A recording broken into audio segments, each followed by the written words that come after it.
everyone. Welcome to Bridgerton Fancast. We are a fan-created podcast about our favorite show, Bridgerton. I'm Michelle. I live in the States. You can find me at Musings on Instagram and Twitter, and I have not read the Bridgerton books. Hi, I am Rita. I live in England, and I'm at Annoying Rita on Instagram and Twitter, and I am the book reader amongst us. Thanks for joining us again this week. Another week has gone past. Before we start, we just wanted to say thank you again for the ratings and reviews you guys have been giving us. And special shout out to Berta Stew, Elizabeth aka Canthony Stan, and Claudie Audie for their kind iTunes, is it iTunes or Apple Podcasts now? Their reviews. Thank you. It was nice. So let's talk episode 6 of season 2, shall we? Now, it was titled The Choice. Quite dramatic.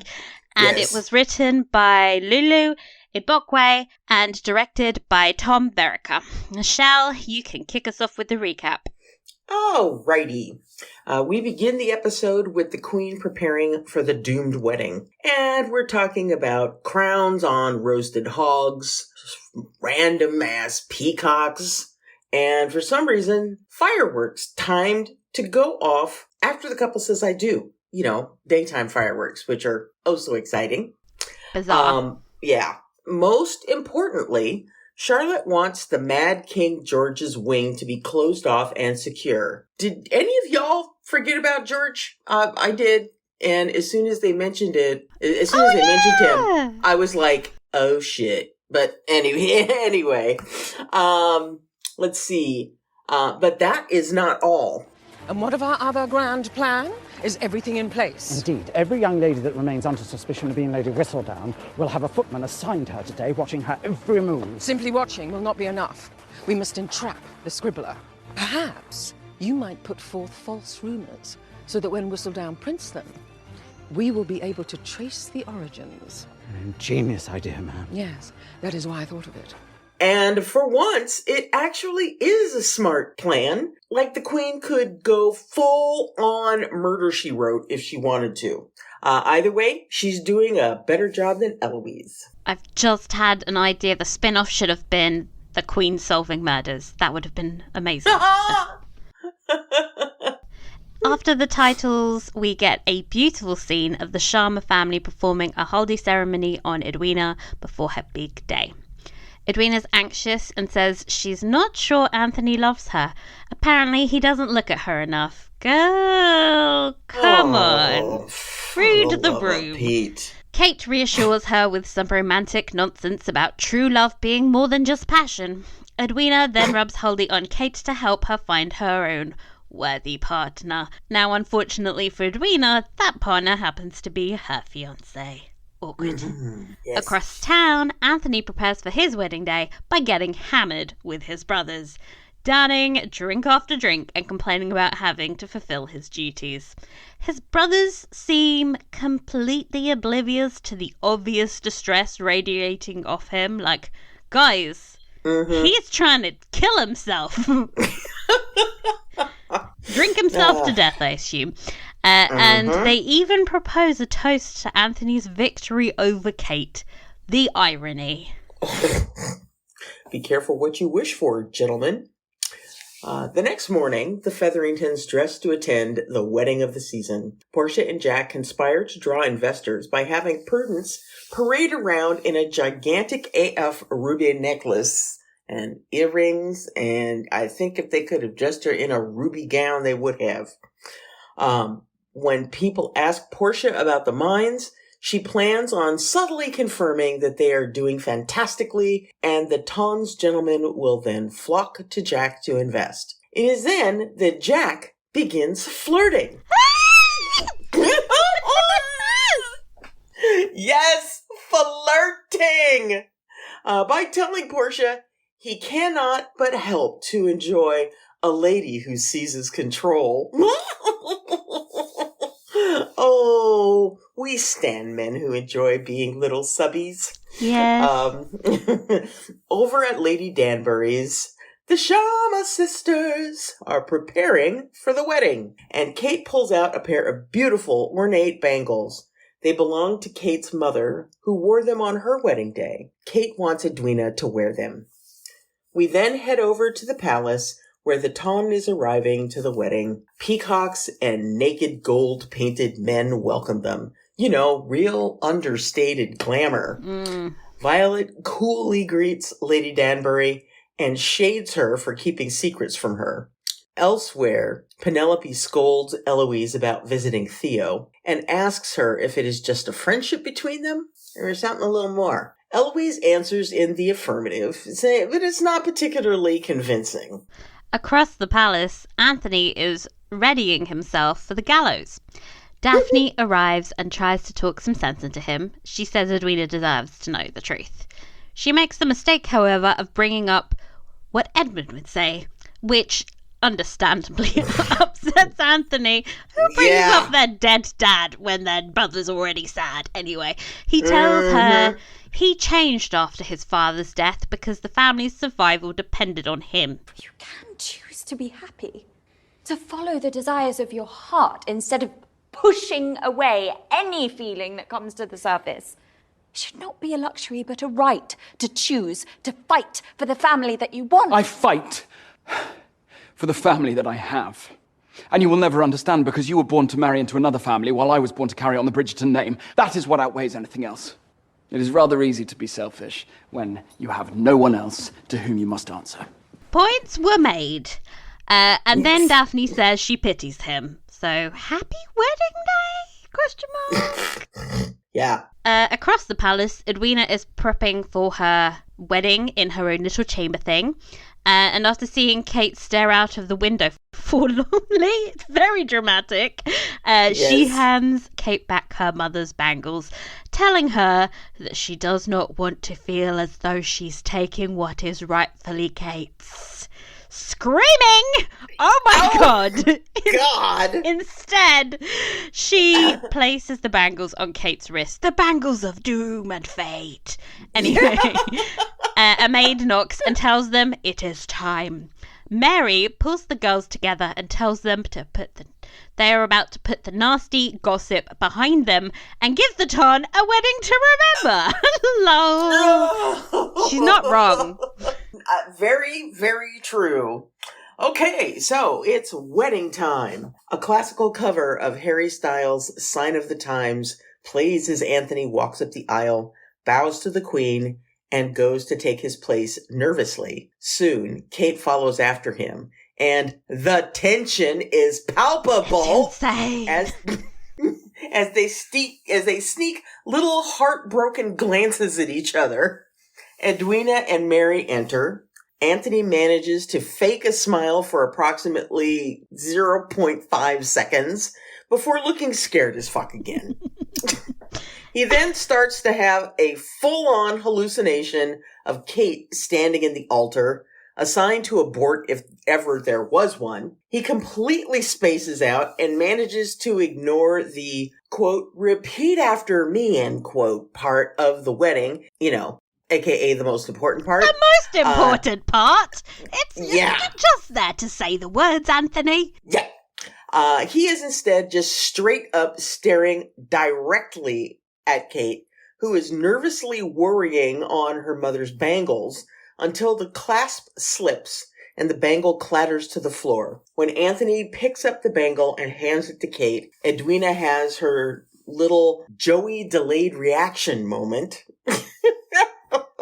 So she has finally picked up on the obvious, and she starts panicking and yells that she needs a moment, and then runs out on her wedding. As she exits, the perfectly timed fireworks explode outside. Told y'all this was going to be a bad idea.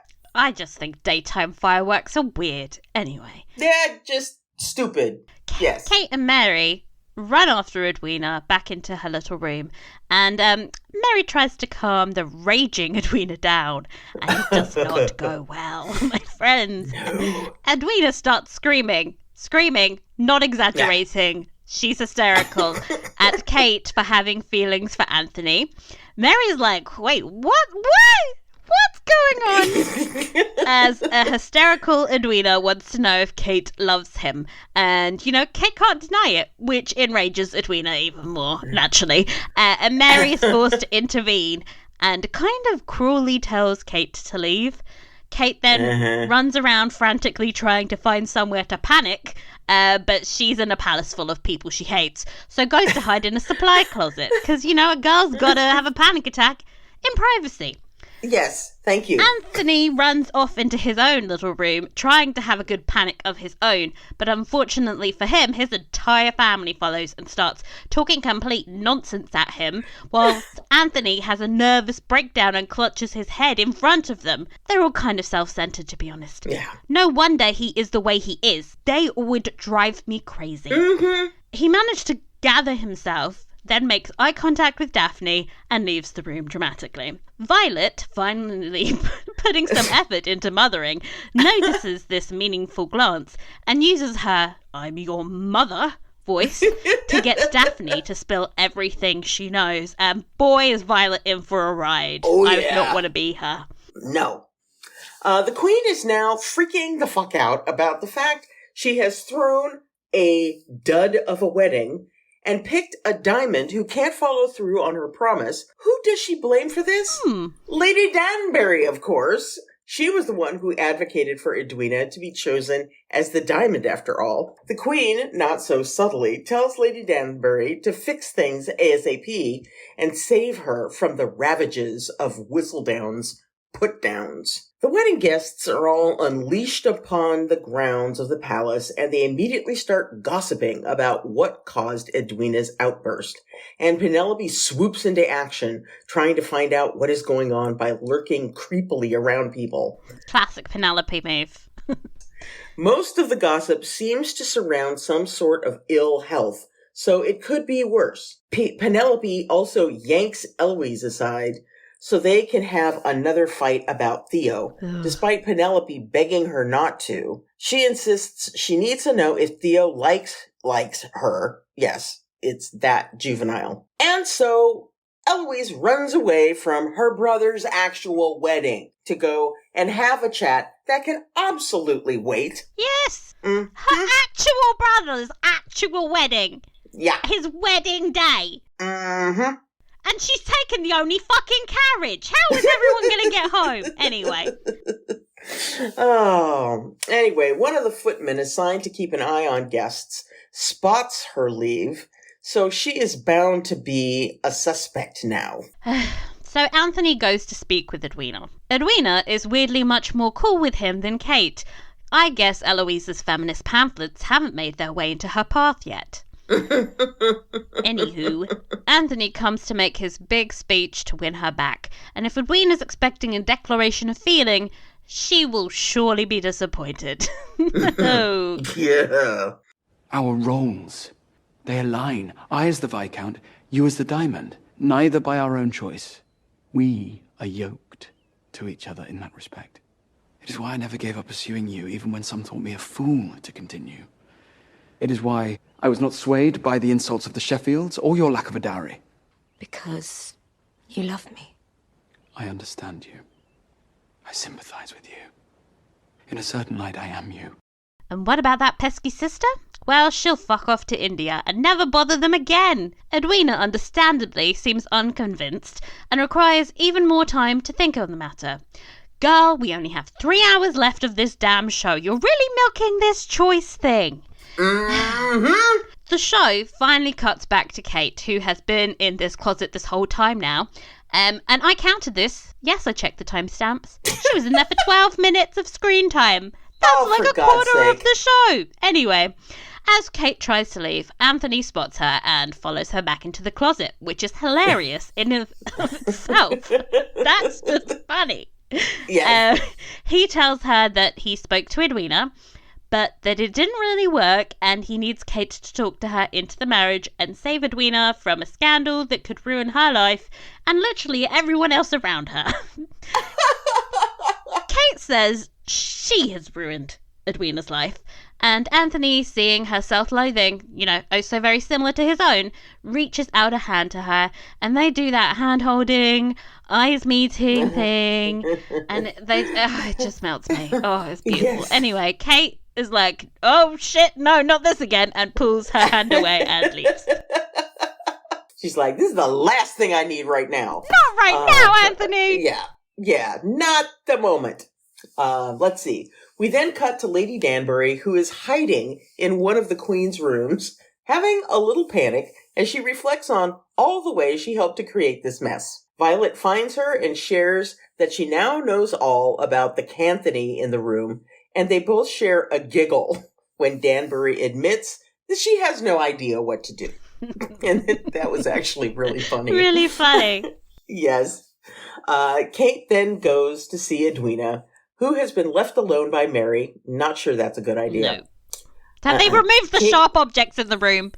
Seriously. Kate explains that she never meant to hurt her, but she realizes now she should have been more honest with her. Yeah, no shit. Edwina asks her why she deserves to be Viscountess and not Kate. Excellent question. Which Kate then sidesteps with another speech about all the sacrifices she made to secure Edwina's happiness. Edwina then calls her half-sister. Ouch. Well, Edwina tells her that she is grown now, and she will make this decision by herself and for herself, and no one else. Which is, ironically, what Kate claimed she wanted for Edwina in episode 1. Ooh, how the turntables. Uh-huh. Back outside, Brimsley spreads a false rumour about Edwina wanting a better honeymoon in hopes that it goes back to Lady Whistledown. So smart. He notes down everyone who's told and who starts spreading it. Again, a great plan. We stand you, Brimsley. Of course, Cressida makes it into his little book. Across the garden, Jack Featherington is surrounded by gentlemen begging for information about his ruby mines. It seems their little scheme is working. He and Portia then sneak off to decide on which members of the Ton are unlikable enough to get away with conning. I love this conversation. I know. Apparently, it's pretty much everyone except the Bridgertons, which seems, about accurate, They also have time for a little light flirting. You and I see the truth. That is why this is such a promising partnership. I see you for the capable woman you are. My cousin was a fool about many things. But I'm greater in leaving this world knowing he had a brilliant wife still in it. Oh my god! It's getting hot in here, so let's take off all our clothes. I think I actually screamed when this was Yeah, I did too. Thank you. I was screaming, yes, yes, yes. Okay. We got it right. Lady Danbury and Violet have an audience with the Queen, and they explain they think Edwina should decide and not them. A bold move. Edwina then comes into the room and starts to announce said choice. But the show still has 15 more minutes to drag this out for, so she's interrupted. Mad King George enters in his nightgown and a very fancy coat and starts talking as if it is his wedding day, which clearly upsets Queen Charlotte. Edwina then interrupted the awkward tension by talking to him as if it really is his wedding day and telling him to go rest and prepare for a happy life together with his queen. It's cheesy as fuck, but it moves Charlotte enough that she's unwilling to force Edwina's hand. Edwina will decide what she wants to do. Kate and Anthony each receive a note asking them to meet at the altar. I see what you did there. When they arrive, Edwina makes a dramatic ass entrance. I mean, it's... You Bond villain levels. You'd expect her to be holding a cat. I expect you to die, Mr. Bond. Anyway, and she delivers a speech where she says she won't marry Anthony because she deserves true love, or at least a man who isn't constantly checking out her sister. Fair. Yes. She then tells Kate that she never asked for the life Kate pushed upon her, and that she is finally her own woman. That is its own little victory. As she leaves, a classical rendition of Pink's What About Us starts playing, which it's a little bit too close to the nose there. It's a giant fucking anvil of a song. We then see the Ton leaving the palace. Apparently they have been told there's no wedding, and they all start gossiping and speculating at the cause. Elsewhere, Eloise, did you forget about Eloise? Oh, I wish I could. She's trying to explain to Theo about the crush she has on him, but kind of fails. And then he gives her some more books to read. I don't know, guys. I was barely paying attention.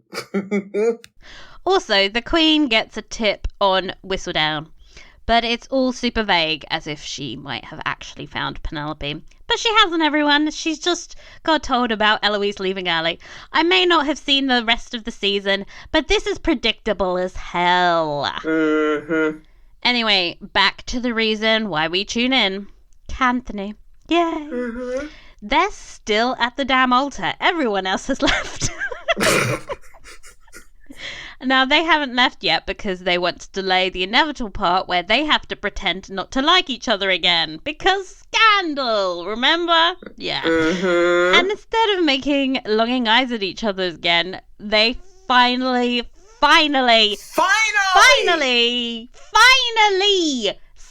hours in, they kiss. Yay! But also the camera moved so much I got motion sickness. So boo! But also yay. Oh my god. A bay. Oh my god. Okay, so that was episode 6. What an effing mess. So this is usually the part where I ask you about your first impression of the episode, but I don't know why I would do that because we broke our usual rules and spoke about it. Yes. I managed to finish editing the episode as the last podcast at a reasonable time, so I watched it and immediately texted you like, just finished it. And I had texted Rita with some pretty vague comments. Yeah. I didn't let on how I was feeling or what was happening. It was all pretty vague. And then when I got her text back, I was like, oh God, thank God I'm not the only one. Oh, thank God I'm not the only one. We both typed it out at the same time. We were both like, yeah, I didn't really like it. Yeah. We're like, oh, thank God. Not really. What the hell are we going to do next week? Oh God. You tended fate last week by saying that this was your favourite show, and I was like, don't say that. What if they don't do it? Well, we might not like the next few episodes. Oh, and then don't blame this on me. Don't blame this on me, girl. This is you tempted fate, and now it has come to fruition. Did it grow on you on the rewatch though? Maybe a tiny bit, and I mean tiny. I'm still pissed that it took us an entire, because this was another 70-minute episode, wasn't it? Yeah, it felt longer. Yeah, it took us over an hour for us to get to a resolution on this. And now there's 2 hours left. Yeah, I really question why they thought this would work as a singular episode, because it's 70 minutes of Edwina trying to decide if she's going to marry Anthony. And the audience knows she's not going to do it. There's no tension here. You're dragging this shit out. And we're like, yeah, she's not going to do it. She's not going. There's no show if she does it. So, yeah. What are you doing?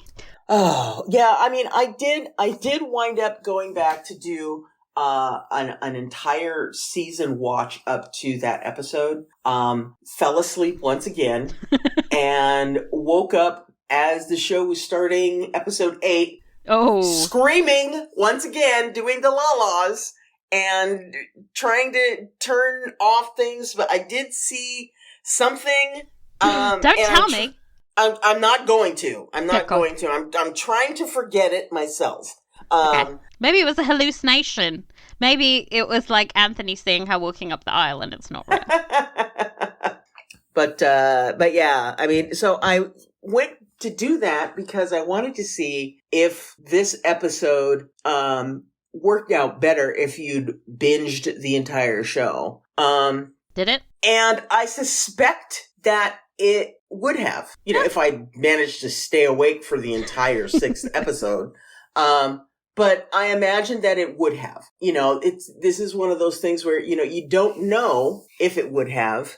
We'll never know. If you're binging the show, you're still seeing it for the first time. So, it's like going back and trying to do it again, what's going to happen. So the binge experience is not the same as it would be for someone who is just watching it for the first time. So I don't know. Yeah. I don't know. I mean, the audience that did binge it, hey listeners, this is where you can tell us, does it... Yes, please. Does it work better if you binge it? I suspect, here's the thing. There are a lot of, scenes that I really like and enjoy. There's, good scenes in it.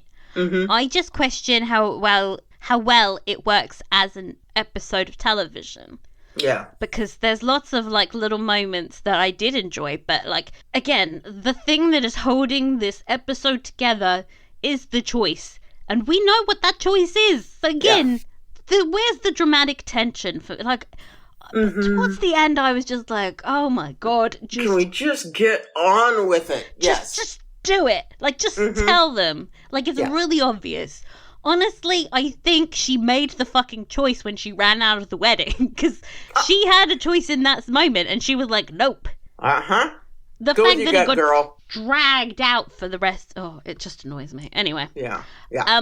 One thing I did notice on the rewatch, I think, is how many shots there were through mirrors. Mm-hmm. I think, I didn't really notice that the first time. I was kind of just focusing on the plots, but visually this is a very interesting way of telling that story. There's that shot of Kate looking at herself in the mirror after the haldi ceremony, and then there's loads of shots in the palace of mirrors and people watching each other, and I think we've been talking about themes recently, and I think that that was a very visual way of representing how people are presenting themselves and how other people see them versus reality. Mm-hmm. So I thought that was a interesting visual choice. Yes. But I also thought that the whole wedding was very ugly. And that's also a problem. It was a very tacky ass wedding, and I was looking at ugly things for 70 minutes, and that did not help. Well, the costumes were pretty. Some of them. Yes. We'll get onto that. Oh, God. So, how did you feel about the subtext being made explicit in that scene with Anthony and Edwina? Because I've got to admit, it drives me crazy. I was like, no, thank you. It was painful. It was painful. Honestly, it's really hard for me to think of positives, after having dragged everything out. And I think the thing that was really bothersome was Edwina had been living in an absolute cloud of her own imaginings for this entire episode, or for this entire season. And she's just now picking up on this stuff. Well, they've had to make her that way to make the triangle work. And I think this is the thing I've been saying since the beginning. Is if you have to ruin a character to make a triangle sustain for the whole season, then don't do the bloody triangle. Because I don't want to see a female character reduced to a simpering idiot because she can't notice the obvious. Because if she did, the whole show wouldn't work. Right. Yeah. But I think I still think that there are ways for little clues to be peppered snuck in there, to be feathered in, so that it's not this 180-degree turnaround, which is what it felt like. It felt like someone, shifting from fourth to reverse, in that moment. And, and that moment being when she finally notices that Anthony is not looking at her, but is looking at Kate. That's literally happened all season. He's been doing that all season long. It doesn't make any sense. That scene with Anthony and Edwina where he's telling her oh, we're the same. That annoyed me the most because I think it's really bloody patronizing. Yes, They spent all season so condescending. Yeah, they've spent all season establishing these characters, but they don't trust us as an audience to understand them at all. Mm-hmm. Like, moments like that made me think the show doesn't actually understand who its viewers are. We are smart, damn it. We don't need to be told this. We were talking about that shit in episode 1. That was annoying. And actually, it felt really forced. It took out all of the emotion of that scene, because I kept thinking that's just not how people talk to each other. It's artificial and honestly really out of character for Anthony, because he is someone who's so emotionally repressed, erratic, and crazy. The thought of him just sitting down and like having this kind of insight into himself and why he wants to marry Edwina, it just doesn't ring true at all. And I was just, the whole scene bothers me the most. I hate it, don't want it, never do this to me again. Oh my God, this is, I'm having Poldark flashbacks. Don't worry, I do have other positive things to say, but that scene, it lives in me.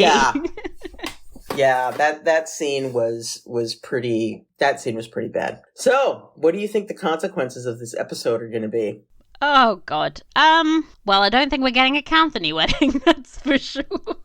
Or if we do, it's going to be a very quiet wedding because of the circumstances that have occurred. How are they going to resolve the scandal and then have them like married in the span of 2 episodes? The main problem here being like nobody knows about Kate and Anthony. The Ton think it's something else. Okay, but as soon as Anthony gets engaged to Kate, they'll all know.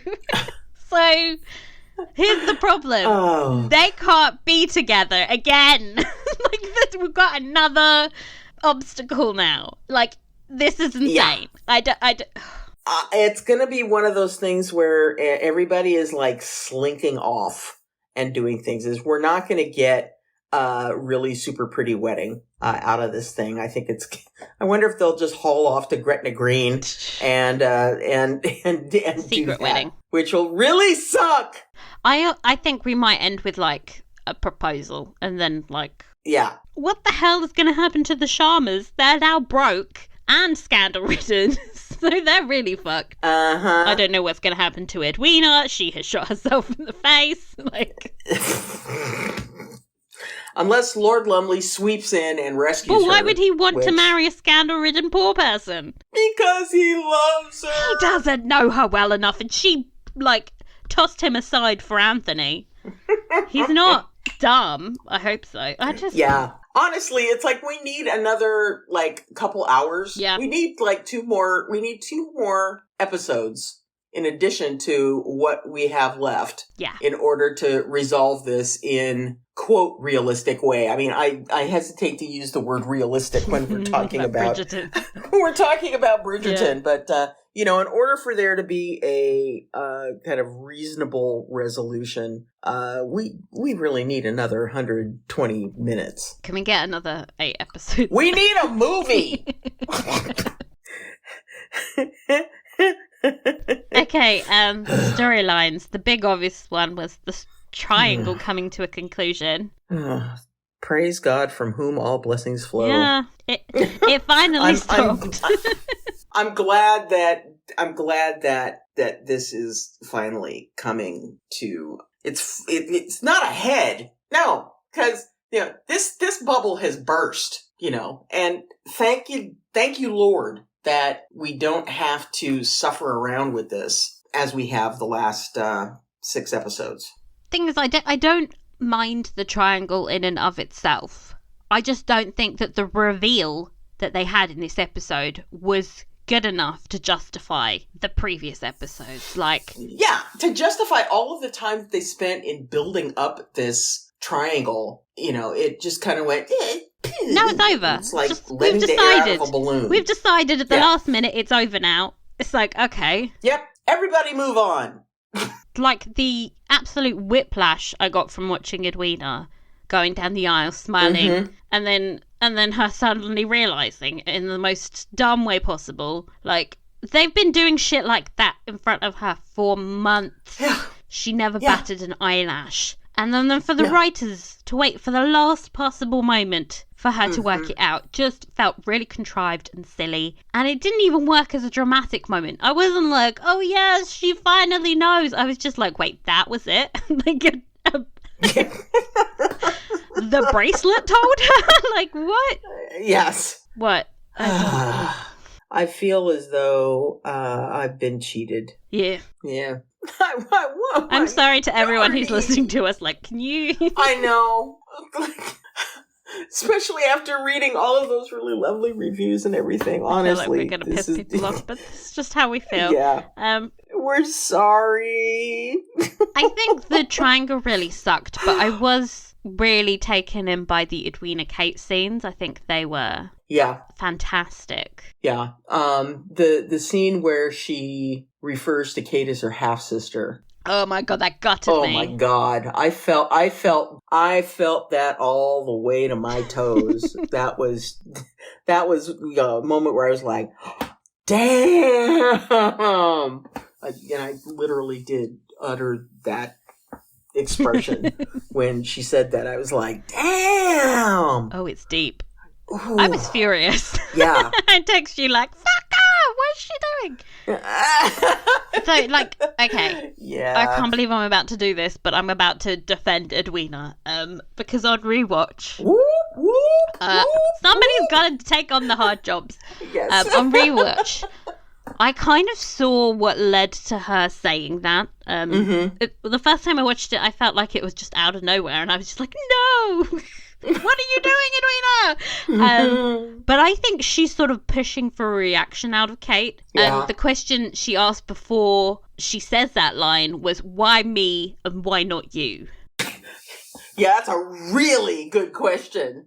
And she got this whole spiel from Kate about how much Kate had sacrificed for her and how she would still do it all over again. She'd do it in a heartbeat. And I was like, in that moment, I think Edwina just snapped. She was like, no, why have you not learned from this? If you did it all again, we would be in the same position, Kate, for fuck's sake. Like, I feel like Kate is kind of a pushy stage mum who can't separate herself from Edwina. And I could see, like, totally why Edwina in that particular moment would be like, no. Yeah. You know, she's hurt. Yeah, and you know, not only is she hurt, you know, it's like, what makes me so special that I should be the one living this life and you shouldn't? And, you know, the underlying question is, you know, stop thinking about yourself as, you know, the other sister, the one that's not worthy of, you know, because she's basically bought into the Sheffield's bullshit. She has. Yeah. And Edwina hasn't, ironically. She's the one calling her a half-sister, but she's the one saying, don't sacrifice everything for me. In that moment, that's what the half-sister line means. It's like, bitch, I'm only your half-sister. I'm not, like, a full reflection of you. This is why I think she's, like, stage mummy. It's like, she has poured all of her hopes and dreams and aspirations into her. And it's, like, really unhealthy. Yeah. It's really disturbing, and I can't help but feel sorry for Edwina. I'm like, imagine having all of those insecurities pushed on you. Yeah, it's not fair. What Kate has done to her is so incredibly unfair, and she's acting out because she's trying to escape, I think. Oh, that's such a good scene. Damn it. It really was. It really was.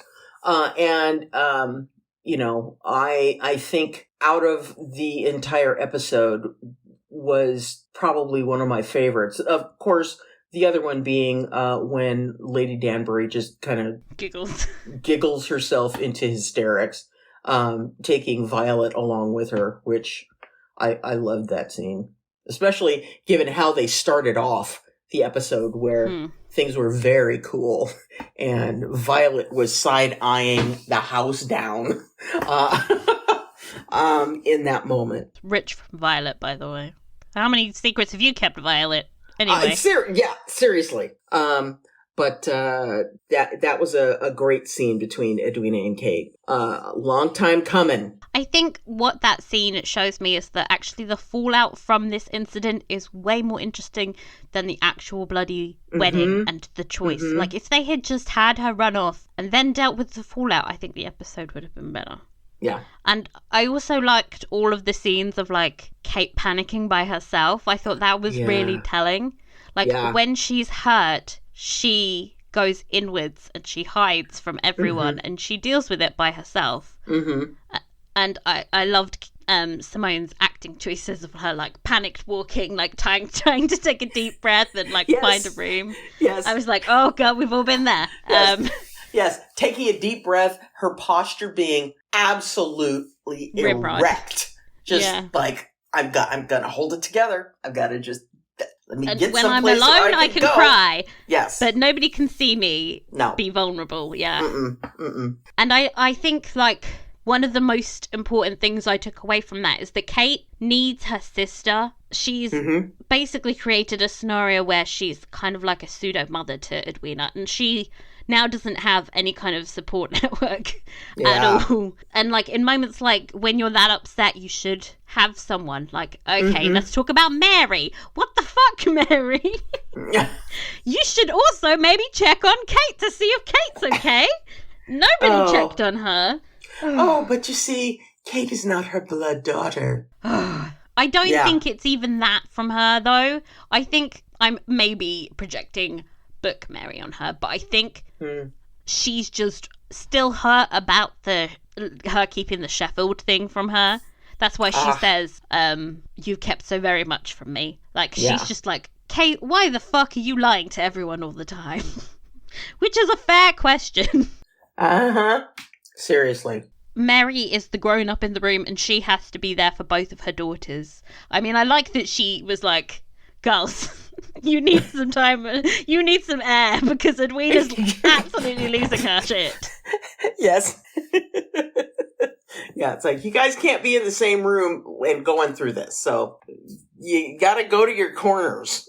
And the scene where Anthony comes in and talks to her is, like, one of my favourite Kate and Anthony scenes, because Anthony just instantly she says one line about how she ruined everything, and he's like, oh damn, I need to comfort her. And I think, like, Kate needs that more than anything, is just somebody who's going to be there for her and not Edwina. Yeah. How good are Kate and Anthony? Don't you just love them? I do. I wish we had more of them, damn it. Damn it. Wouldn't it be nice? What did you think about the kiss? We're going to get cancelled, aren't we? I know, right? It looked like it hurt. It was anticlimactic. It really was. It felt really Hollywoody, like, it's like, this is the end of the movie where the stars kiss. And, like, I couldn't see shit. Like, the camera's swelling. I tried to make screen caps to put up on Instagram, and it was really, really hard to find a shot where it wasn't blurry. Like, and it's really disappointing because the previous episodes, they've had these, like, really good extreme close-ups, and you can see the emotions flickering on their faces of the almost kiss, and then when you finally get to see them kiss, you can't see anything. You have no idea what's going on. It's just like, ugh. You expect to see, like, veneers flying, basically.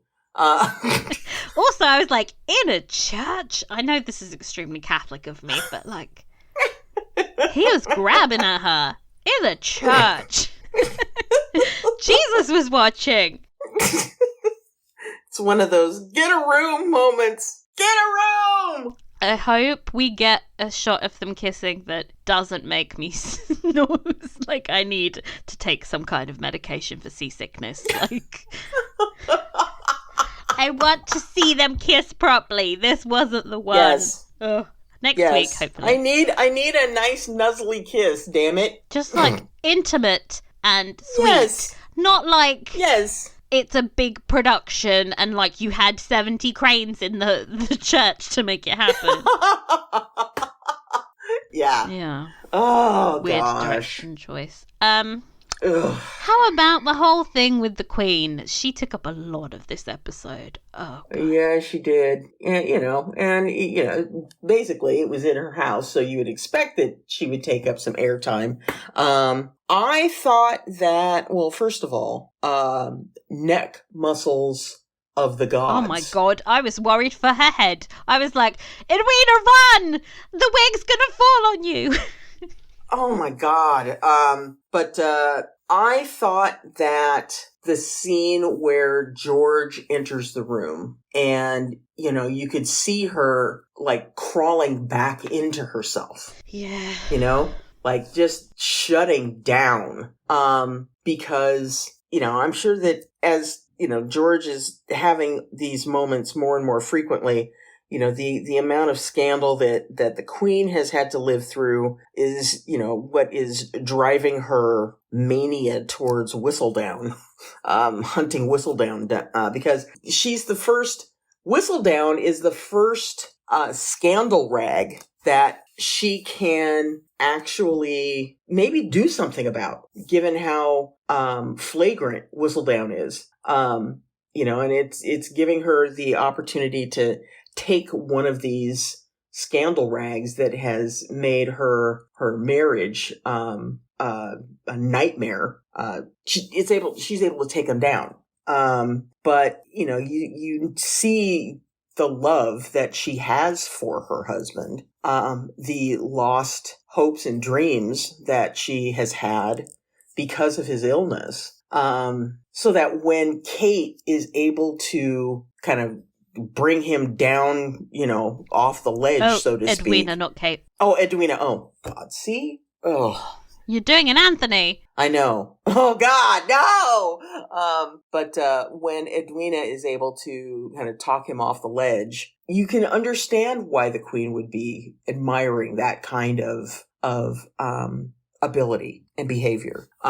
Because she does indeed love her husband very, very much. Like, I understand that, but honestly, I find all of those scenes cringy and lame. I'm sorry. Why?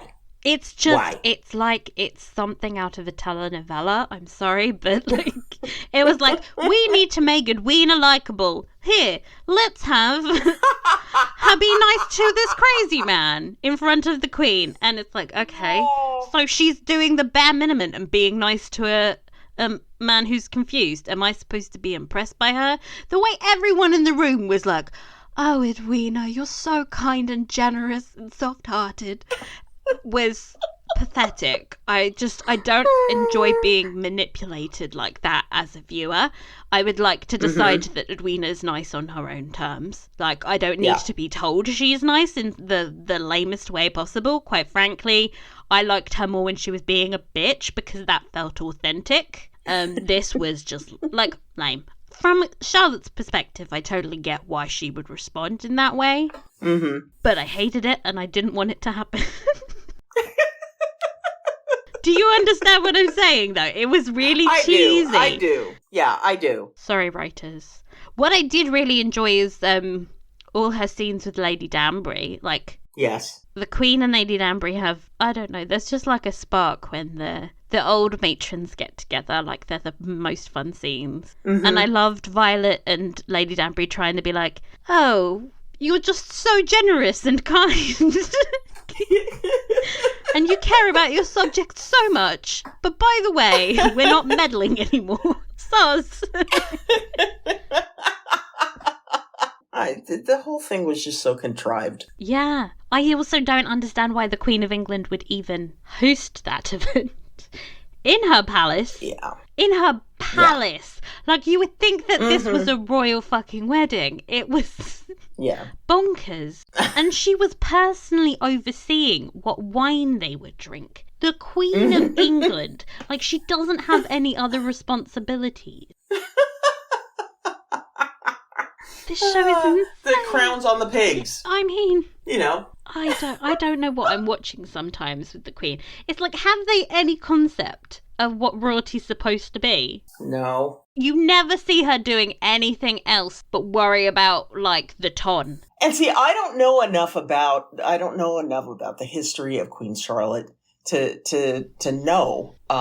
if that was her life, because, thinking, Marie Antoinette, which I know also there was a lot more going on with her than what we have seen in recent film and history and that kind of thing. But, I tend to think that that's the image of royalty that, these writers and, directors and all that kind of stuff that they have, we really haven't done what do they really do? And what did they really do to show us that contrast? This is actually a point of, a really interesting point in English royal history, because at this point it's the Regency period. So her husband was incapacitated and her son was the regent. So it was a really weird time in Charlotte's life, because she wouldn't have had any real power. She was just a nominal head of state. But the thing is, they don't explore that at all. That would be a really good reason for her to start meddling around in the Tons' lives. But instead, it's what is... I'm bored. What is happening? There could be depth here that they're just not mining. That instead she's picking out some wine and setting off daytime fireworks. It's really bizarre. And having peacocks roaming around with people, which dangerous. Never a good idea. What is with the gold naked men, by the way? Yeah. And there was a naked lady too, or naked-ish lady. She was draped. Yeah. Yeah. It's kind of okay, we see that kind of stuff, on the streets of Victoria, because tourist town, we see the golden statues, It's tacky. You wouldn't expect to see that at a wedding, now would you? Though I did love Prudence trying to mimic them. I love when Portia was she just naturally draws attention to herself. Yes, she does. Also, all the time she screams, "Look at me!" Yes, look at me! Oh, Lord. Eloise and Theo. Next. Yeah. Okay, I don't hate them. It's worse than that. They bore me. This is boring. It feels like a chore. Can we get Benedict and his boobs back? I'd rather watch God, yes. Yeah. It was okay, I'm more interested in what's going on with Benedict and his art career than, all this does he not, ridiculousness. I also can't help but notice that how many episodes have they finished with Eloise going to see Theo now? It's always in the middle of the most dramatic part of the episode. They're cut, Eloise going to see Theo and talking about something, and I'm just okay again. Yeah, I just can't find it in my heart and soul to really care that much right now. Also, shout out to Kitty on Instagram who messaged me saying they look like brother and sister, because now I can't get that out of my mind now. Thank you, you've made it even worse for me. You know how we were talking about, Benedict's art stuff being a setup for, his season, and we have a ways to go before we get to Eloise's season. Well, who knows? Who knows? Well, that's true. We could shift over in that direction the following, but I don't know. But anyway, it just seems it's okay, so are you signaling that Eloise is going to marry outside of the whole, moneyed history of the Bridgertons? And I mean, I know the answer to that. I mean, shrug. You know what? And am I supposed to care about that? It's giving Sienna in season 1 vibes, in that, it's gonna be another case of, you can't get with the poor person that you want to get with because he's poor and he's not from the right class, and he's gonna vanish again when you get with your actual end game. It's why are we doing this again? It didn't work the first time, only now he's a boy instead of a opera singer, so that's actually less interesting. An opera singer is at least cool. All he does is print shit.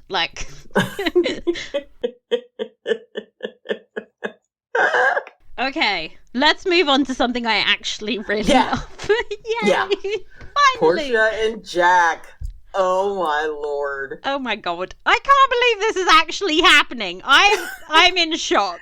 This is something I decided to ship when they announced there'd be a new Lord Featherington. I was like, whoever it is, I hope he sleeps with Portia. Like, I feel like I manifested it into existence. And it's really fun. Oh god. I tell you, man. I was so damn happy. It's so cute. When this all started to kick off and the looks on Portia's face. Yes! In response, she was like, oh! She's so happy. It's like, I don't think we've ever seen her smile before.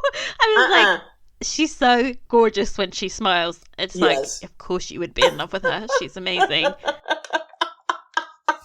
Oh my god, I want a season of them. We just have a spin-off where it's just those two. Oh my god. They'd be like taking money and screwing on his desk, hopefully. I mean, and what in the world are they going to do with Prudence?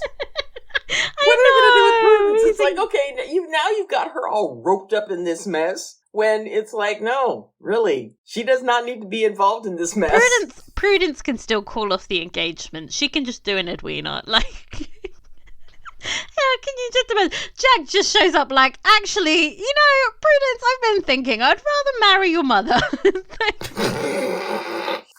I don't think that's going to happen, but wouldn't it be fun if he did? No, that can't. Oh my I don't God. like. Long term, I can't see how it could ever work because he would need a son, ? Oh, why am I already trying to poo-poo this ship? No, let us play in the ship for a little while. Just a little while. Can we just have some... Can we have happy Before things? reality has to kick in and we have to say goodbye. I loved also Varley picked up on it instantly. She was like, oh yeah. Okay, dangerous times ahead. We're going to get you out of the room. Oh my god. My other ship is Portia Varley because I think they are they get each other, and Varley is ride or die for Portia, and I understand that. Yeah. I also just loved him being like, your husband was an absolute idiot. Oh, that was just so sweet. Yes, he was. Thank you for recognizing this. And, yes. Oh, can we just see Portia smile some more? Like, please. Yes. Don't take this away from me again. Like, I don't want to see her crying at the end of the season again. Too fun. Favorite scenes? What were some of yours? I know we've talked a little bit about some of them. The scene with Lady Danbury and Violet giggling themselves into hysterics. I actually started laughing out loud with them. Yeah, same here. It's infectious. Same here. Because, it's like, what else are you going to do in that situation? There's nothing else you can do than laugh. Also, shout out to Lady Danbury, who I was very hard on last week, for finally, she was like, oh, I done fucked up. I made this work. Yes. And she was like, I'm just not going to touch it anymore.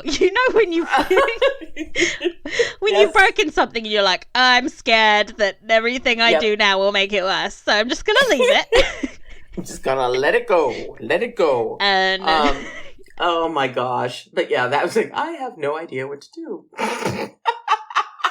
It's like, well, good on you for recognizing that. Also, shout out to Violet, who Violet for saying she thought this much, she suspected it, because I thought she was really quite clueless as well. She was like, "Oh, I suspected it." Why didn't you say something, then, Violet? Why is everyone? I think she was trying to in her own Violet kind of way. She's not direct about this shit. God, she's such a wasp, isn't she? She's just like... she's not direct. So, but that was funny. That was a favorite scene. I loved the Haldy scene. Yes. That was so beautiful. Thought that was so gorgeous. And it was nice to see the Sharmas together and getting along for a brief time. I was like... Yeah. God knows it's going to have to last us for a little while. But, when you think about this whole season, like, you never see the three of them together much. And it was lovely to see, like, hey, this is why Kate did what she did. because she loves this family, and like you can understand why when they're all together and they're really cute. And also there was a little shot of Newton running across some of the flowers. It made me so happy.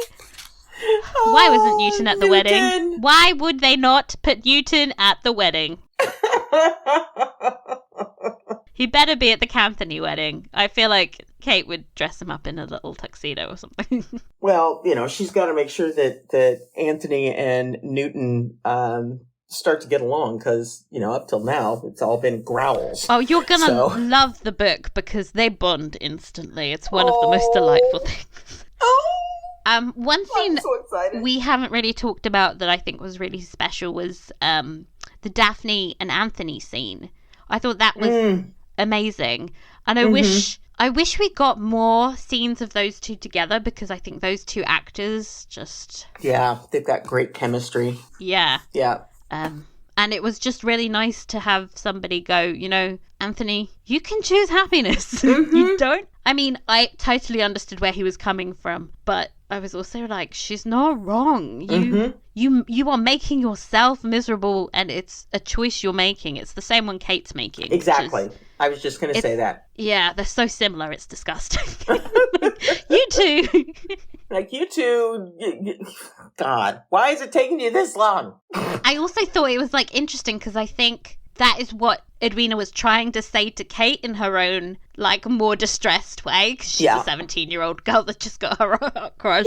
She was like, you've, made me fulfill all of your dreams because you don't think you're worthy of having them. Right. And how fucked up is that? That's just so messed up. Yes. It's not fair. It's incredibly unfair. So I thought it was interesting that they paralleled Anthony and Daphne with Kate and Edwina. It's like, this show can be good when it wants to be, when it's not telling us what to think and feel. So that, again, like I said, there were lots of really good moments in this episode. But we're going to talk about our least favourite again. Do we have to? I think we made it pretty clear. It's obviously for me Eloise and Theo, because even though some of the other scenes annoyed me more, at least I was engaged. Yeah. At least, This was just like, no, let's just move on, because this is do not we have doing to? anything. Yeah. This isn't doing anything. I felt like a little kid being like, but do we have to do this?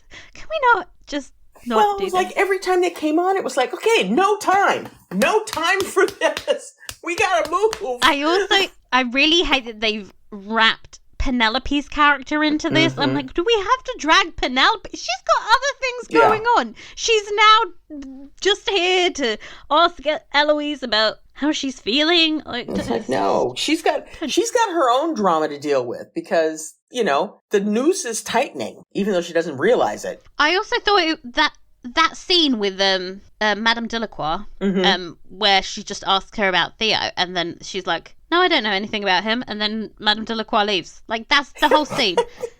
What the hell was that? It's like, you guys are involved in this clandestine business thing, and you're talking about Theo, and that's it? Exactly. And then no information. I was gonna put it in the recap, and I was like, what would be the point?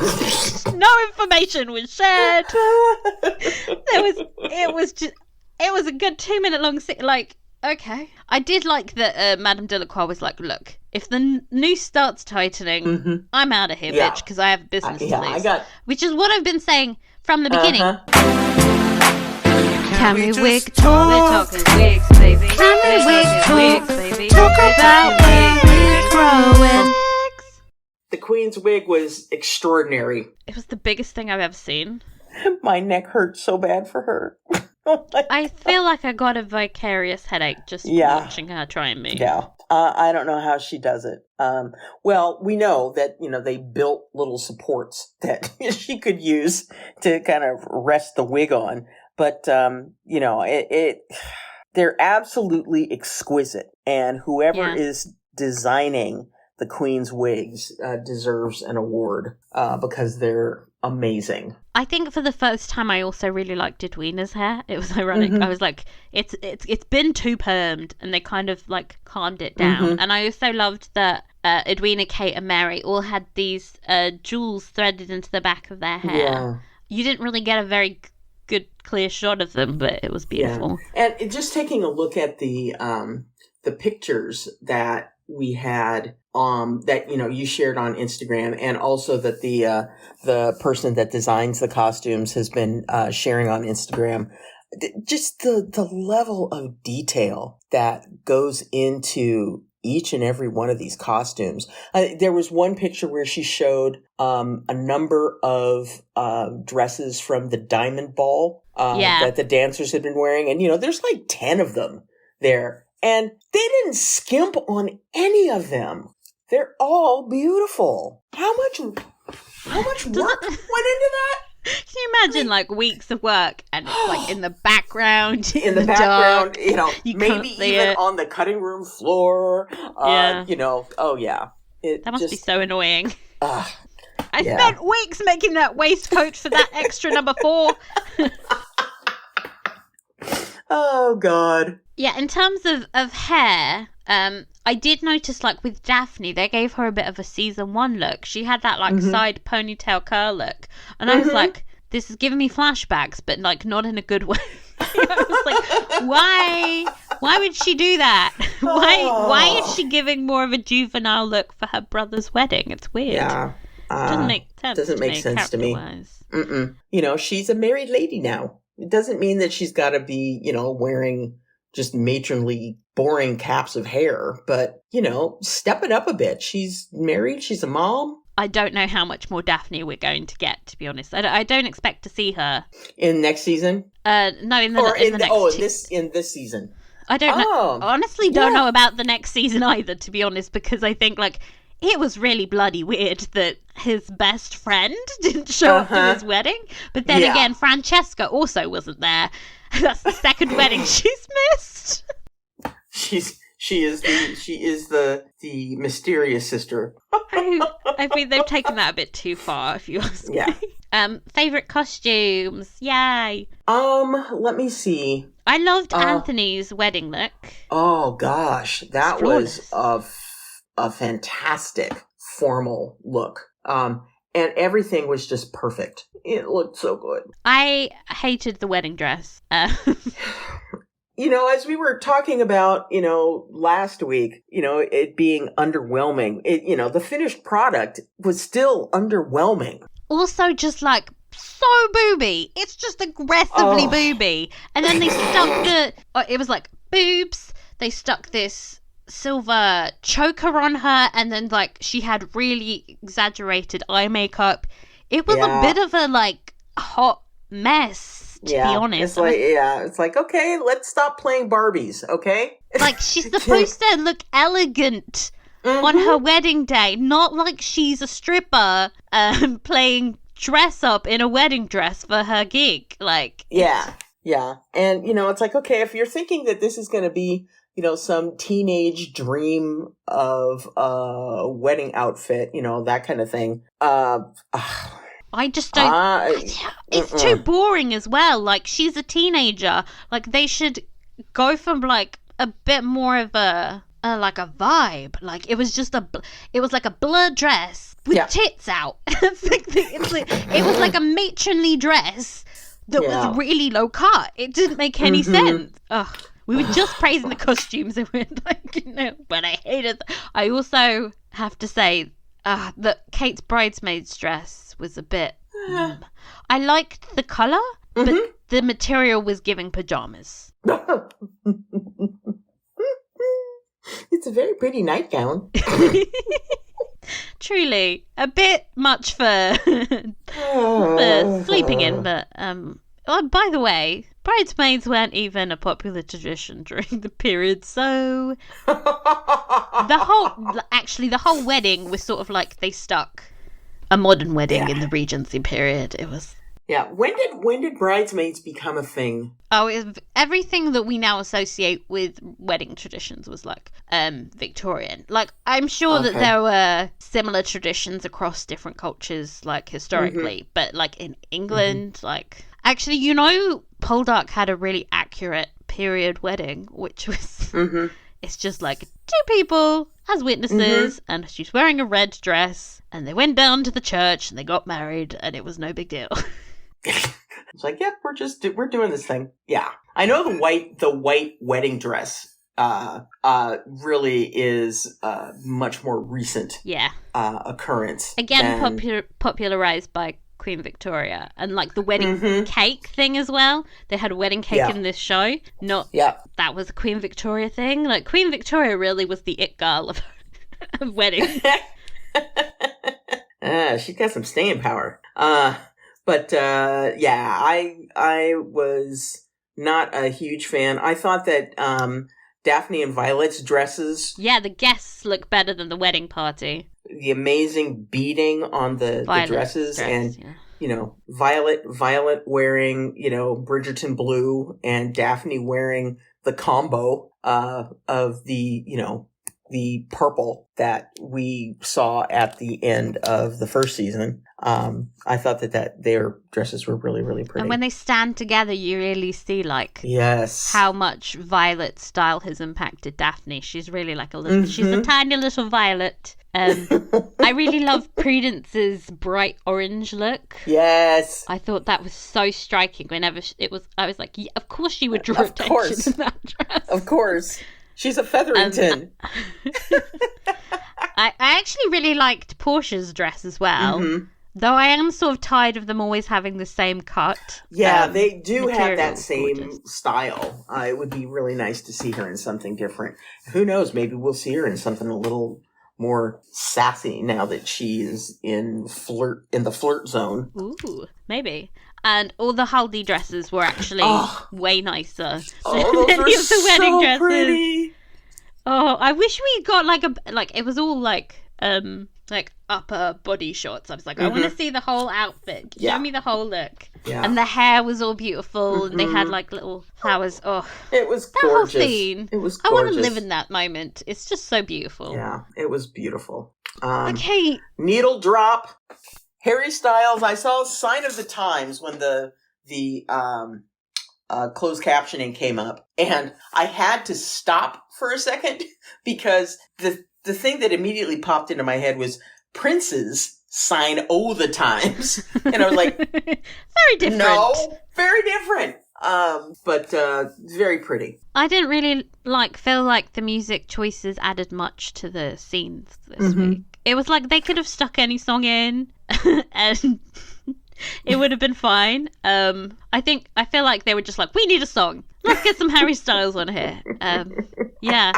I don't know. Did it really, when other moments in this season they'll drop a song, you'll be like, oh shit, it's this song. This one I was just like, oh, yeah, okay, that's nice. Yeah, I mean, it was, I was like, okay, yeah, this is pretty, but, it's not, well, it doesn't help that I don't know the Harry Styles song.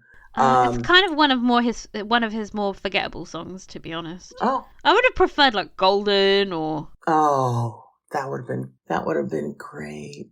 Oh, but anyway, and I know you mentioned earlier that What About Us was a little too on the point.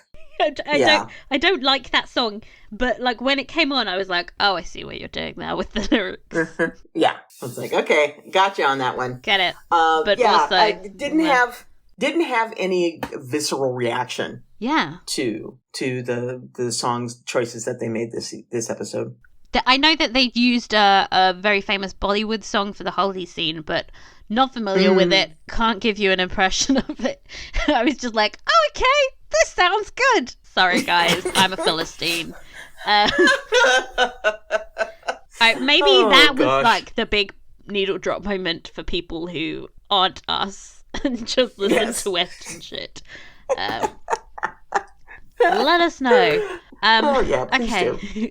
So, performer of the episode. Obviously, I thought that, that Kate was great as usual. I really thought that Anthony, I appreciated the ramped up turmoil that Anthony was going through. Oh my God. When he was having a full on breakdown and nobody was paying attention. Yeah. Like you could, he was going through it. Yeah, it's like, can you all like just swing your gaze over in this direction? Because he clearly needs some help right now. He needs some milk. So self-involved. Like sometimes I can't with this family. Yeah, I thought there's too many. Yeah, especially that scene. There's too many of them. That scene with Phoebe, like I said earlier, you can see him like flinching as she's saying some of those things to him. Like whenever you press the daddy buttons issue, like Jonathan's gonna bring it. No, don't do that. It's like that's like kryptonite. That's like kryptonite. You're throwing kryptonite at him. Oh God. So my performer of the episode is probably Charitha Chandran. I mean, the episode was kind of designed around her meltdown, so it was like, of course. But it could have gone horribly wrong because there was a lot of screaming, and that could have been quite pathetic. But I mean, I think Charitha really brought a lot of nuance to some of her scenes, especially with Kate. And I respect her willingness to just go full Bridezilla in the moment. I think some actors would have been more concerned about trying to make Edwina likable at all moments, but I think what Charitha does is try and make a fully formed person, and I really felt like, yes, Edwina's a little brat sometimes, but she's also right sometimes, and there's like a balance that she gets perfectly. And you know, the writing hasn't always been supporting her work this season, you gotta say. Exactly. And she does a lot with what she's given, and she does add depth to this character that doesn't always have that.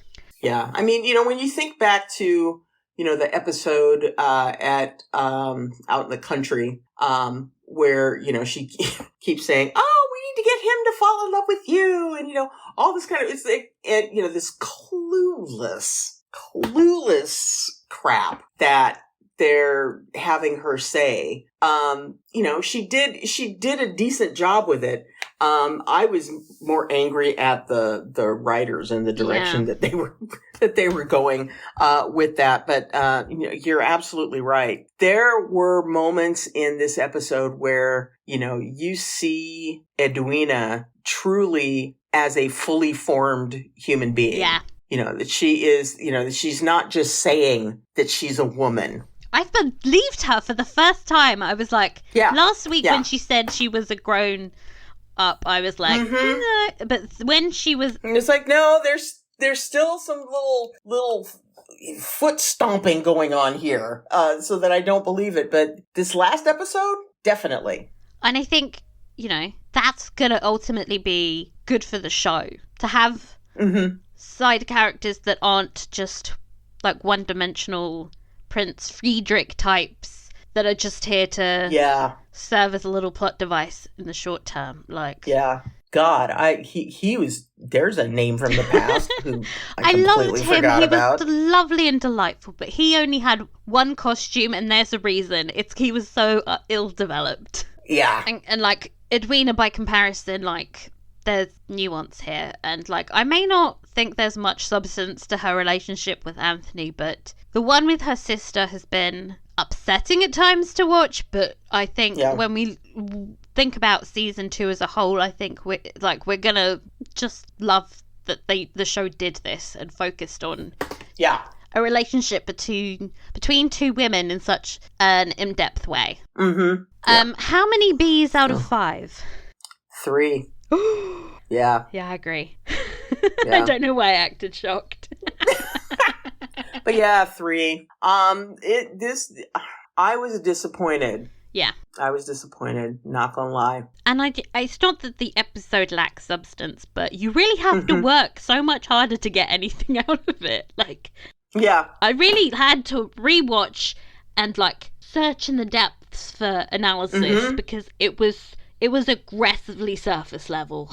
Yeah. I mean, I laugh about, you know, falling asleep, but, you know, I wound up watching this episode more than any of the other episodes, or like rewatching just to try and just get to try something and out of it. find something. Yeah. Yes. I think Trying to make it happen. I was, like, for the first time struggling to come up with discussion topics, and I hope we made this podcast interesting enough for people and they're not, like, annoyed at us for complaining so much. But Yeah. I mean, if you're going to talk about something, it's going to become negative. Like, I don't know how to explain this, but if you're analysing something as closely as we do, Yeah. you just naturally start nitpicking, and there was Yeah. so much. So many nits to pick. Yeah, it was just so much here that wasn't working that we can't help but complain, you know? Yeah. Yeah. And I mean, and I think that, it's one thing for us to, like, just, completely sugarcoat and talk about, how much we love the show and, that kind of thing. But that's not how we play here. No. I mean, if anyone listened to our Poldark podcasts, you'll know. We were brutal. Yes. Sorry, Drake Khan fans. Anyway.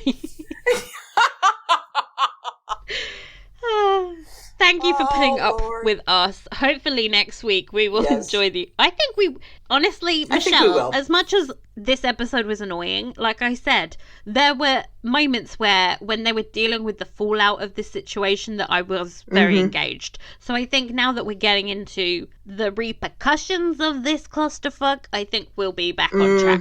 Yeah. Yeah. Same. Okay. Same here. On to our inbox section. As ever, it's really long, soz. Thank you, everyone who wrote in. I'm yet again having to apologise to you because I had to edit some of them down. They're still quite long, though, soz. Oh. Fear not, we're going... And nice and juicy. They're really good emails. That's the problem. That's the problem I have. Yes. I'm like, I can't edit that bit out. That's interesting. Anyway, we will do that podcast that's just pure inbox section. Yeah. So, I won't be editing any of those. Go forth, write yourself an essay, have fun. Send it on in. Honestly, sometimes you guys point out things that we haven't thought about, so it'll you're geniuses, and thank you. Yes. Okay, let's see. Hello again, ladies. I'm just going to jump right in and say that as a book reader, I think I prefer the show Anthony to the book Anthony. It might be an unpopular opinion, but I love how the show Anthony is always conscious of being a gentleman. All right, so they end up very close to kissing on multiple occasions, only for a ghost horse, a flash of lightning, and cock-blocking Daphne interrupting them. But at least you can see that Anthony is struggling with his feelings of both wanting her but not wanting to want her. Makes total sense. Does. Also forgot about Ghost Horse, so thanks for bringing that back. Ghost Horse, yes. Let's see. In the book, Anthony kisses a shocked Kate very early on, and when she asks him why he kissed her, he just says, because I wanted to, and then buoyantly announces almost immediately after their kiss that he still intends to court her sister. Hey, I love that. That's chaotic. Yeah, he's a bit of a prick to Kate in that chapter, and not very likable, in my opinion. I love the slow burn and build up of Anthony on the show, and have rewatched this season a few times, just fast forwarded through the boring subplots. Thanks for the great show. Looking forward to Tuesday. Take care, Mary. Thanks, Mary. Thanks, Mary. Okay, our next message says, I swear the directors and writers and producers just wanted to play the biggest game of chicken with us all. I swear I was going to scream the whole time Edwina walked down the aisle. It was like a 4-minute long section with everyone walking. It was the longest wedding I've ever seen. She continued, I'm so looking forward to hearing your heads explode in the insanity of this whole fucking episode. It was like watching a car crash that I couldn't look away from. Thanks for the great podcast. I need to go back and listen to your commentary of season 1. You two always have me laughing my ass off on my drive to work. And that's from Erica. And I told Erica to please drive safely. Yes, please. Worry about that. Yes. Okay, you talked about Kate's lack of self-esteem. It's clear after watching the season too many times that Anthony also has very low self-esteem. Even with all the evidence, he doesn't believe Kate loves him, which has held him back from truly pursuing her. He knows he can seduce her, but that's not the same as knowing she adores him for who he is. This becomes even more evident in the weeks ahead. Ooh. Thanks for the laughs and insights, Karen. That sounds interesting. I look forward to seeing that. I think I spoke about his low self-esteem in our season 1 podcast. I think so. At length. I remember you mentioning it at some point. I just kept talking about Anthony, and you were like, shut up, the show's not about them. I feel like it's really self-evident with Anthony, but yeah. Yeah. Okay, so next one said, hi, Rita and Michelle. Crowns on cooked animals? Ew. I second that.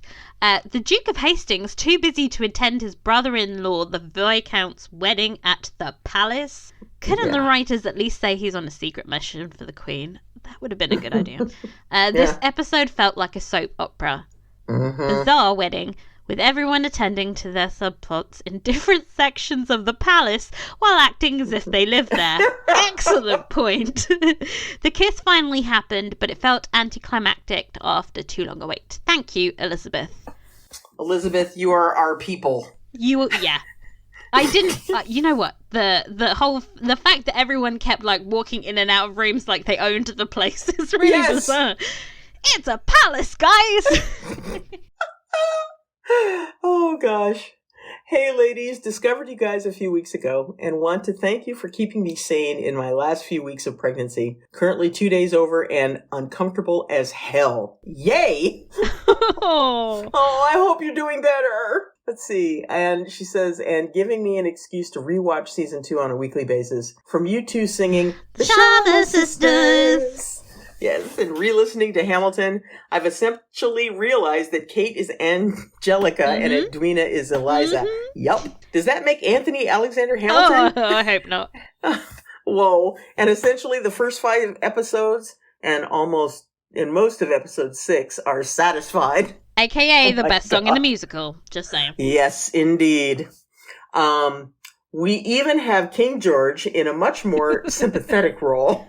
Yes. Yep. You'll be back. Hopefully by the time I listen to the next episode, I'll have a baby and won't be so horrifically, uncomfortably pregnant anymore. Oh, hope so. No, I am not an example of the joys and magic of pregnancy. Amy from Ireland. Oh.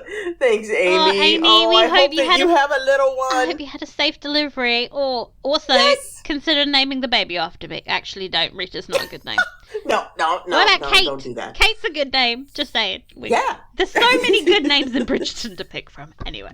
Yes. Next email. Hello, Rita and Michelle. I very much enjoy your analysis of each episode. Keep them coming. I've already watched season 2 twice, but I'm casually watching again. One of the women Anthony interviews early in episode 1 seemed so familiar to me, and I couldn't place her the first 2 times, but I've got it now. She played Morwenna's sister in Poldark. The woman who seduces and blackmails Morwenna's husband, the vicar! Yes! Okay, the actress is Esme Coy. She played Rowella Chenoweth. Check her out. Apologies if you mentioned this on the podcast and I missed it. I believe you mentioned that you were glad the Mondrich are back. The Gentleman's Club is missing the Duke of Hastings, the person who should be its number one patron.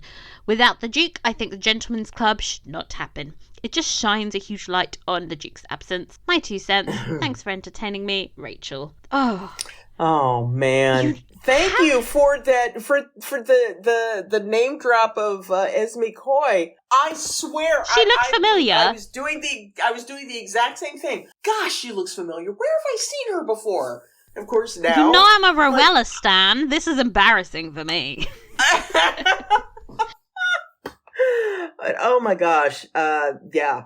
Awesome. I think if I remember correctly, she was the one that the blonde girl. Was she the one that had issues with math or something like that? It was one of the ones. They all blur into each other. Yes. Awesome. And you're right. The Duke of Hastings would be the first patron of Will's new club. Low key, though, that's a terrible idea for a a business. Like, he's competing with some clubs that have been established for hundreds of years, and his patrons are largely the aristocracy. Like, that's just dumb. I understand the desire to do something like that, but I think it's gonna fail and fail miserably. Especially if people keep bringing up how he did this with his own honest, hardworking money. Yeah, cringe. It's like, yeah, there's a memory that he would like to bury very far down in the depths. But anyway. Okay, dear Rita and Michelle, you absolutely both deserve the Delayed Gratification Award, and I want to commend you on your incredible resolve. I am vicariously living through your delayed gratification as I really tried not to watch ahead, but alas, I couldn't do it. Bless you for trying. That's insane. Yes, indeed. While I totally agree that it would be so good to have all the episodes just about Anthony, you said yourself, Rita, that you love the drama. When we finally get a scene with them, it makes it all more satisfying. For me, your podcast is essential as essential as the show itself, as we get to do all the debriefing with other like-minded people who are as happy to overanalyze as me. You are my escape when I manage to get out for a walk away from the work-life, small children hamster wheel I'm on. People must wonder what I'm listening to as I'm walking along with a big smile on my face. Awesome. I also wanted to confirm what others have said. Your podcast could never be too long. I don't know about that. I don't know about that. I think we're testing it every week. Yeah. I could listen to you both discuss all the detail ad infinitum. Well, you're in luck. I'll look forward to yes, because that's what you get here. I'll look forward to working through the whole of season 2 with your commentary tracks next. Hint, hint. Oh. And yes, I love the idea of an in-depth inbox session at the end of the season. Keep up the fabulous work. I am absolutely committed to taking your lead in season 3 and watching only one episode each week to extend the tension, of which there is already plenty. Thank you again, Beck from Melbourne, Australia. Oh. Thank you. Thank you, Beck. I also love when people tell us where they're from. I'm like, you're listening from all over the place. It's insane. It's awesome. Anyway, next email said, "Hi, lovely ladies. First and foremost, I love, love, love your podcast. I don't know how you exercise such massive amounts of willpower and manage to watch just one episode at a time. But we, your listeners, are better for it since you find such nuance and detail in all your rewatching of each episode. You know how we do it?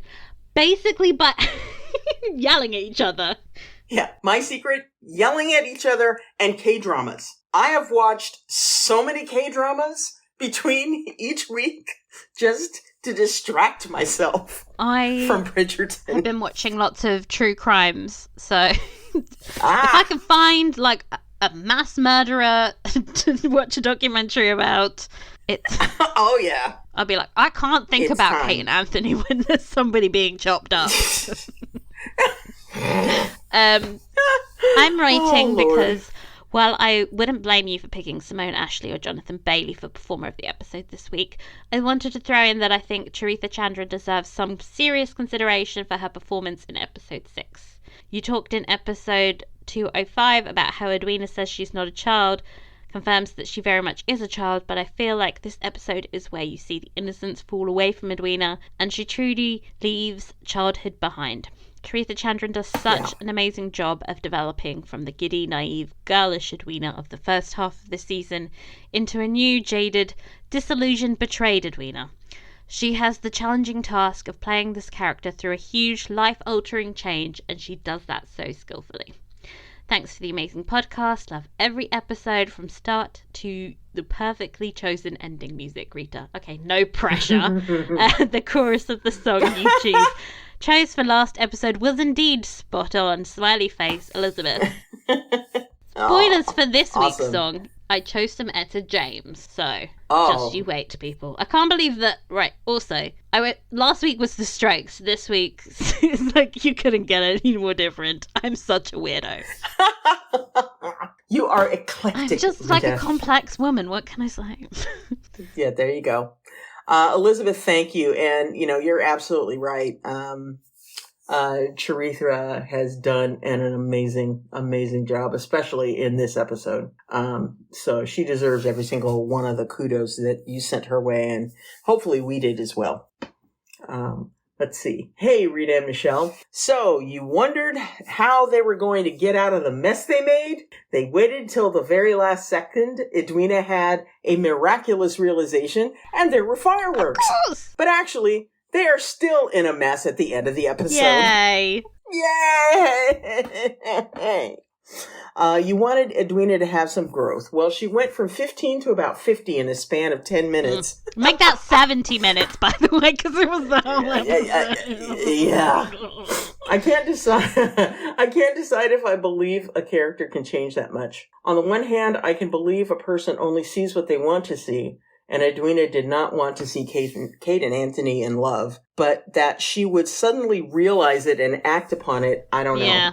I can understand her anger, but to call Kate her half-sister, that was a low blow. Then she has this very tender moment with the king, and we like her again. I agree with everything. I'm like, yes, sis, do you want to come on the podcast? Yeah. I'm still not sure how I feel about this episode. It's okay. It's okay. Sometimes I feel like I missed the point they were trying to get across, and sometimes I think they were just trying to get out of the mess, and there was no point. Yeah. I can't wait to hear your take. I know you will have strong feelings. Yeah, we do.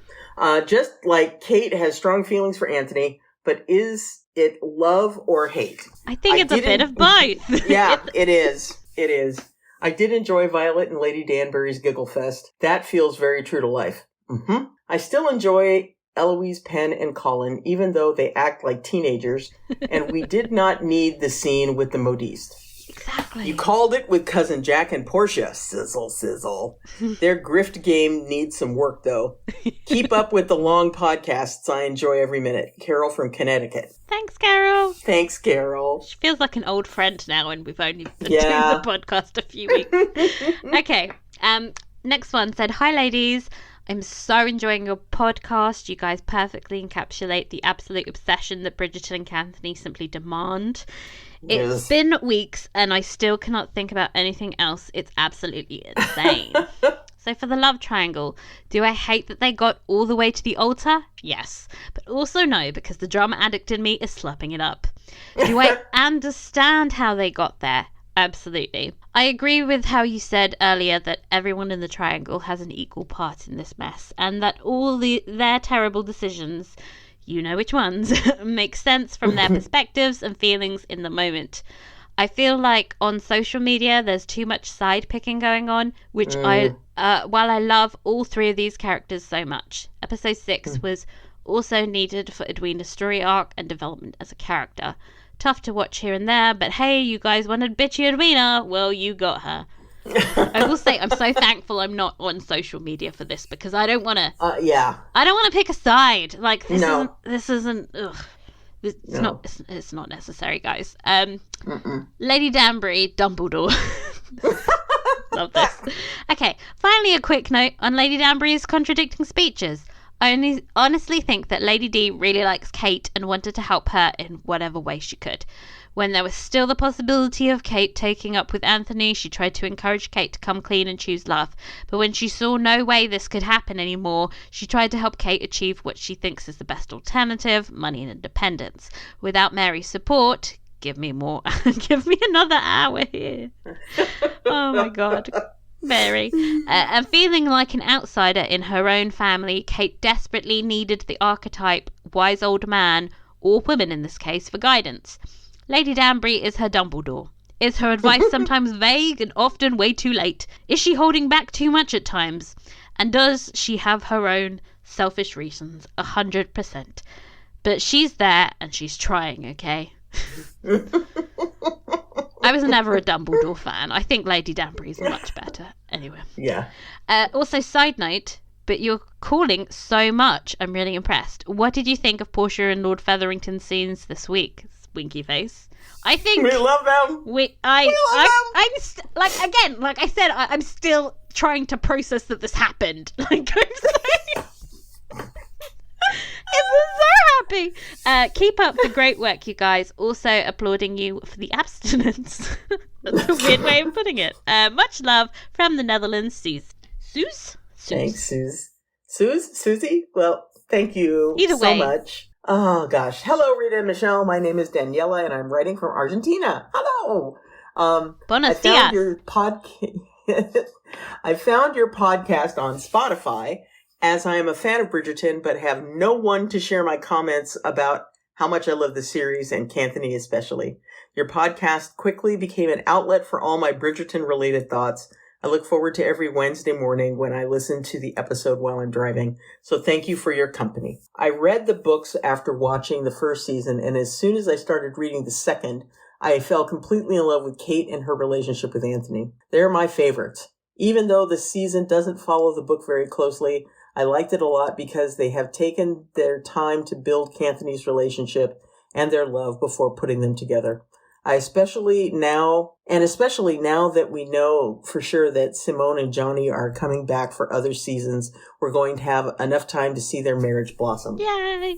Yes. On the other hand, I wanted to tell you that I saw an interview with Shonda Rhimes in which she said that she is not necessarily going to follow the order of the books from now on. Between that and other comments that are circulating, it is almost certain that the next season will be Colin and Penelope's, which would make a lot of sense since Pauline's situation is unsustainable already. And you're absolutely right. Mm-hmm. Yeah. I really admire your strength to watch only one episode per week. I saw the entire season in just 2 days.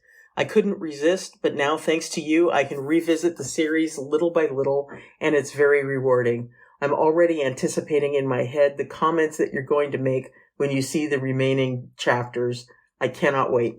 I really love the idea you had to put together a network of period drama podcasts. Keep up the excellent work. Send you both lots of love and well wishes from the other side of the world. Daniela. Thank Thank you. you. Oh, we're just so multinational here. Love it. I know. I love it. I love it. Dear Michelle and Rita, hello from Los Angeles. Hey, West Coastie.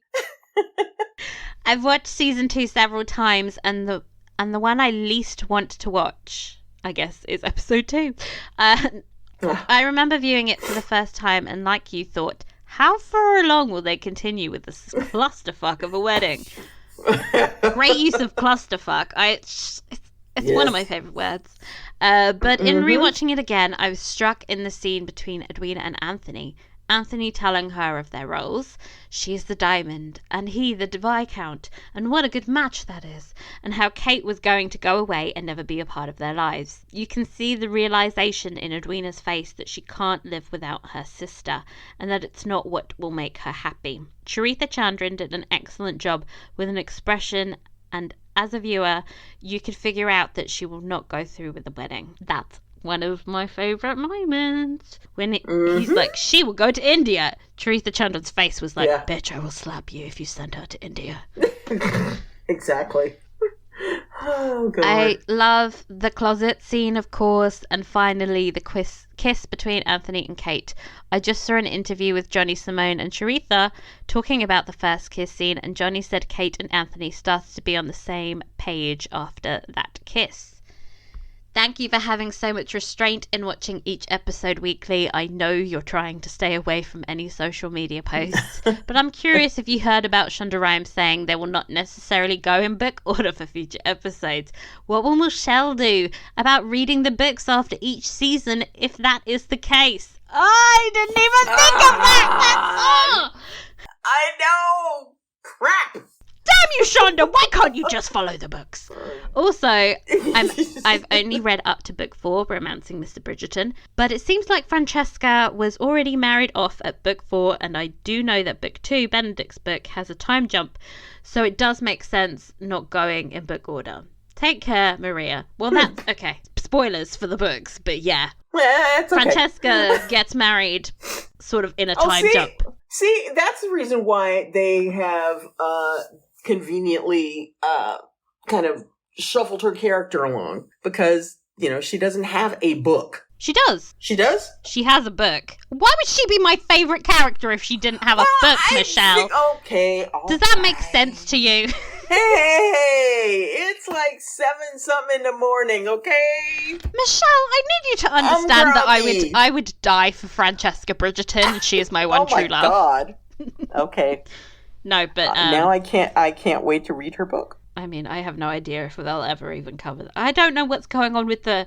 I don't know what to do about the fact that they're going to cover the fourth book in the third season, because then it's like I know that there are events in the third book that pertain to the fourth book, and I don't know what to do. Listeners, can you please write in and help us decide what we should do about that? It's very confusing. Should you skip the third book and just read the fourth book? So skip Benedict's book and go to Colin's book? I can't make this decision by myself because I haven't read the third book recently, and I don't really want to reread it unless I have to. Someone who's more familiar with that book, can you please get in contact, tell me if she can skip it? Because no offense, but I just don't want to read it again.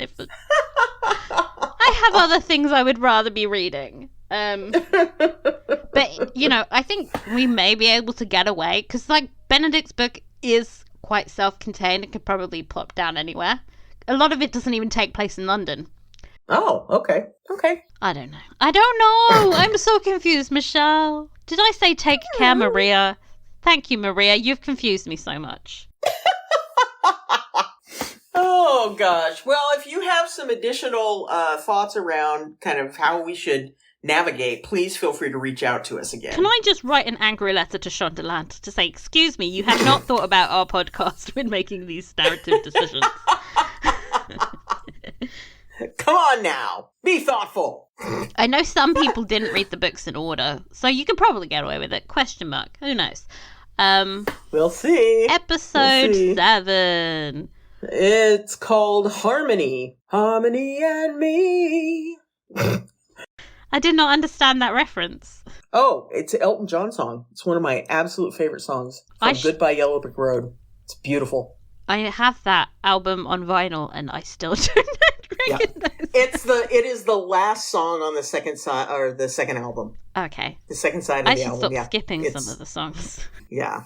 It's great. It's one of my favorites. But anyway. Not why people are here. Episode is called Harmony, and the episode description reads as follows. Scandalo rumors swirl around the Bridgertons and the Sharmas. The Queen's ire over Lady Whistledown lands Eloise and Penelope in a quandary. What are you looking forward to the most in the next episode? Anthony, I hope that can we just see them interact? I'm not okay. Look, I have a prediction about where this Lady Whistledown and Eloise thing is going, and I'm scared that I'm going to be wrong. But I have to be bold, Michelle. What is it? I think. What is it? The Queen's going to think Eloise is Whistledown. Blah blah blah. Mm-hmm. So Penelope is going to try and save her by exposing her relationship with Theo. By saying, because why would you expose yourself if you were Lady Whistledown? True enough. And then it's going to cause tension between Eloise and Penelope. Yeah. And not a little bit. Because otherwise, tension. I don't understand what the point of these plot points are.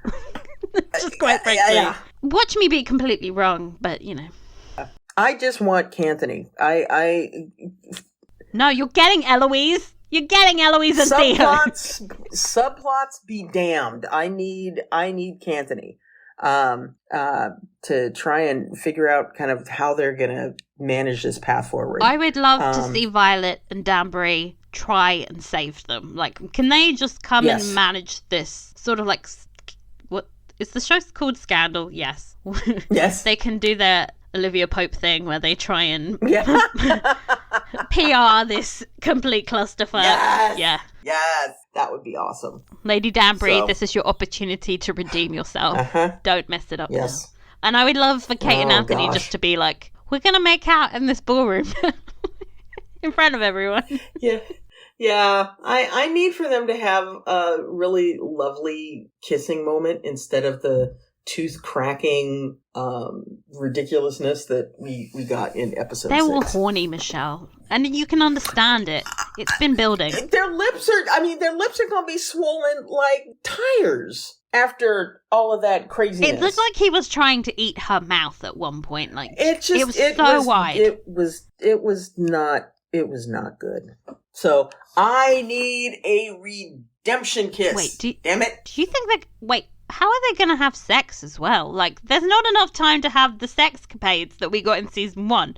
I'm now starting to panic. Anyway. Yeah. Not what we should be focusing on, but I'm like, please don't. No, I just want to see some sexy times as well, please. Yes. Just a little sexy time. We deserve it. We've been through so much, please. Michelle. So much. Yes. Damn it. Okay.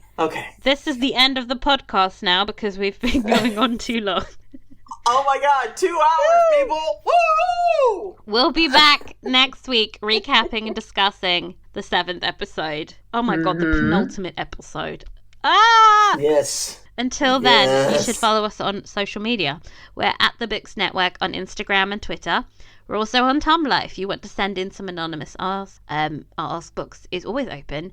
And we are, of course, dying to hear what you thought of the episode. So please email us at inthebooksnetwork@gmail.com. We will read you out in our inbox section and call you smart and pretty, and we love you. Yes. Please remember to subscribe, rate, and review because it really helps us grow our audience. Thank you for listening, and we will see you soon. Bye-bye. Bye. Are you okay?